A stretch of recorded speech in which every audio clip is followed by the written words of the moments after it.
For one night, a poor young girl gave him shelter. The truth about the cowboy left her speechless. The door nearly came off its hinges when the first knock hit it. Lucia Vega spun around from the stove, her wooden spoon still dripping with the thin soup she had been stretching for 3 days. Outside, the wind was doing terrible things to the sky. She had heard the storm rolling in since noon, a low, angry growl that had slowly eaten the horizon whole. Lightning cracked somewhere close, and the old cabin shook like it was afraid. She was 19 years old, living alone on a piece of land her father had left her when he died in the spring. The land was dry and stubborn. The cattle were gone, and the only thing keeping her fed was a small garden behind the house and the pride she refused to put down. She had no neighbors close enough to matter. The nearest town was 14 miles of bad road away. The knock came again, harder this time. Lucia set the spoon down on the counter, picked up the old rifle her father had kept above the doorframe, and walked across the room. She did not call out. She had learned from her father that asking who was only told a stranger that you were scared. She opened the door 2 inches. 2 men stood on her porch. One was tall and broad, holding his hat against the wind with one hand, and something else with the other arm, something wrapped in a dark coat. The second man was shorter, younger, with blood dry along the side of his jaw. Both of them were soaked clean through. Their horses stood tied to the porch rail, trembling and steaming in the cold. The tall one spoke first. His voice was low and careful, the kind of voice that had practiced being calm in hard moments. "We are sorry to bother you, miss. We have a badly hurt man here. He cannot ride any further tonight. We are not looking for trouble. We just need somewhere dry until the storm passes." Lucia looked at the bundle in his arms. It shifted slightly, and she saw a hand, pale and limp, hanging out from the edge of the coat. She looked at the shorter man with the bloody jaw. He met her eyes without blinking. That told her something. She looked at the horses. Their brands were plain ranch marks, nothing she recognized, but nothing she had reason to fear either. The storm chose that moment to crack the sky open fully. Rain hit the porch in a solid wall of water. She stepped back and held the door open. "Bring him in," she said, "and leave the mud at the door." The tall man carried the wrapped figure inside and laid him on the narrow wooden bench along the wall. Lucia kept the rifle at her side, not pointed at anyone, just present. The shorter man came in last, pulling the door shut behind him and leaning against it. She looked down at the man on the bench and felt her breath go shallow. He was older than the other two, somewhere past 50, with deep lines carved into his face by years of sun and work. His shirt was torn open on the left side, and the wound beneath it was wrapped in a cloth that had gone entirely red. The wrapping was tight and done with care, which meant someone who knew what they were doing had tied it. But that had been some time ago. "What happened to him?" she asked, not looking away from the wound. The tall man answered, "We were set upon on the ridge road, about 6 miles north of here. 3 men came out of the trees. They wanted the strong box we were carrying. Were you carrying one?" "No," he said. But they did not believe that until it was too late to matter. Lucia looked up at him then. His face was straight, and his eyes were clear. She had grown up around men who lied, and she had learned to read the small signs. She did not see any of them on him. She set the rifle against the wall within her reach, went to the cabinet above the dry sink, and pulled out a tin box. She carried it to the bench, opened it, and looked at the wound properly. The cloth came away slowly. The injury was deep, but it had missed anything that would have killed him quickly, she thought, though she was no doctor. Her mother had been the healer in the family, gone these 7 years, but she had taught Lucia enough to work by. "I'm going to need to clean this and put a proper wrap on it," she said. "One of you hold the lamp close. The other one sit in the chair, and do not move unless I say so." Neither man argued. The shorter one, who told her his name was Carlo, held the lamp steady while she worked. The tall man, who said his name was Pete, sat in the wooden chair near the window and watched the door. Lucia noticed that he watched the door. Not her, not his partner's. The door. That was the behavior of a man who knew the trouble was not finished yet. She worked on the wound for the better part of an hour. The hurt man, whose name she learned was Don Aldo, drifted in and out of sense. When he was awake, he thanked her quietly in a voice worn down to almost nothing. When he slept, his breathing was rough but steady. The soup was long forgotten on the stove, gone cold. Lucia heated water and made a weak tea from the dried herbs she kept in a jar on the shelf. She gave a cup to Don Aldo when he was awake enough to hold it. She set 2 more cups on the table. Carlo drank as quickly and thanked her. Pete took his but did not drink it right away. He was still watching the door. "There is something else," Lucia said. It was not a question. Pete turned his head slowly to look at her. "The men who came at us on the ridge," he said. "There were 3 of them, and we left 2 of them behind us. The 3rd one rode off." Lucia did not say anything. She waited. "The 3rd one knows we were heading this direction," Pete continued. "He may come looking. I want you to know that so you can decide what you want to do." She looked at him for a long moment. The fire in the stove popped once. The rain on the roof had settled into a steady roar. "This is my house," she said. "I decide what happens in it." Pete nodded slowly. "Yes, ma'am. That is all I wanted to be sure about." She put another piece of wood in the stove. "You said you were carrying something," she said. "You said it was not a strong box. What was it?" This time the 2 men looked at each other.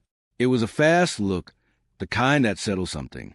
Pete reached inside his coat and pulled out a leather envelope, flat and thick, sealed with a wax stamp. He held it out toward her. She did not take it. "What is that?" she asked. "Papers," he said. "Land papers. Title records for 11 families in the valley south of Cedar Ridge. The men who came at us work for a man named Harold Greer. He has been buying out those families, or trying to. The ones who would not sell, he has been finding other ways to deal with." Lucia knew the name Harold Greer. Most people in that part of the country did. He was the kind of man who showed up at church on Sunday and ruined people the rest of the week. "So those papers protect those families," she said. "If they reach the county seat, yes," Pete said. "Greer's lawyers have already filed against 3 of the families in court. These title records prove the land belongs to the people who have been working it for 20 years. Without these papers, Greer wins." Lucia looked at the envelope for a long moment. "Where are you taking them?" "To a judge in Morro Falls," Carlo said. "Judge Elena Soto. She is straight." "You work for these families?" "Don Aldo does," Pete said, glancing at the man on the bench, who had drifted to sleep again. "Carlo and I work for Don Aldo." Lucia looked at the old man's weathered face, at the wound she had cleaned and wrapped, at his rough and calloused hands folded still on his chest. Outside, above the sound of the rain, she heard something. She was on her feet before she knew she had moved. She crossed to the lamp and turned it down to almost nothing without a word. The room went dark, except for the thin red glow bleeding around the edges of the stove door. Pete was already at the window, his body low and to the side. Carlo had moved to the corner behind the door. Lucia picked up her rifle. She heard it again. A horse. One horse, moving slow, coming from the north side of the property, the direction of the ridge road. She moved to the wall beside the back window, the one that faced the barn. She could see nothing in the darkness and the driving rain, but she could hear the animal picking its way toward the house. It stopped. 30 seconds of silence. Then a voice came from outside, close to the back wall. "I know you are in there. I just want what the old man is carrying. You hand it over, and nobody else gets hurt tonight. That is a fair offer." Lucia did not move or make a sound. Pete looked at her from across the dark room. Even in that darkness, she could read the question on his face. She shook her head slowly. She was not going to answer. She was not going to negotiate. That was what her father had also taught her. A man who comes in the dark and offers you something fair is not offering you anything fair. The voice outside tried again. "Last chance." Lucia moved to the door, pressed herself flat against the wall next to it, and waited. Carlo was 6 feet away on the other side. Pete had not moved from the window. The sound outside shifted. Footsteps in the mud. Someone moving around to the front. The door latch rattled. It was not locked. She had never locked it. There was nothing in her house worth locking up, or so she had always believed. The door swung inward. A figure stepped through. Carlo caught him from behind before he had taken 2 steps, and the whole thing was over in seconds. The man went down hard, his own weapon skittering across the floorboards. Lucille was on it before he had stopped moving. She lit the lamp. The man on her floor was young, younger than she had expected, with a pale, narrow face and frightened eyes. He looked up at the rifle in her hands and went very still. "You are going to stay right there," Lucia said, "until morning, and then you're going to ride with us to the county seat, and you're going to tell Judge Soto exactly who sent you and why." The young man opened his mouth. "Do not," she said quietly. He closed it. Don Aldo stirred on the bench. His eyes opened, and he looked around the room, taking it all in without speaking. Then he looked at Lucia standing there with a rifle and the calm expression of someone twice her age, and something moved across his face. "Who are you?" he asked her softly. "Lucia Vega," she said. "This is my father's land." "Your father raised you well," he said. She did not answer that. She went to the stove and got the soup going again. They sat through the rest of the storm, the 5 of them in that small room. Lucia fed whoever was hungry. She checked on Aldo's wound twice more before dawn. She kept the rifle where she could reach it, and she slept for 1 hour in the wooden chair with her boots on. When the gray light came and the rain had pulled back to a drizzle, Pete saddled the horses.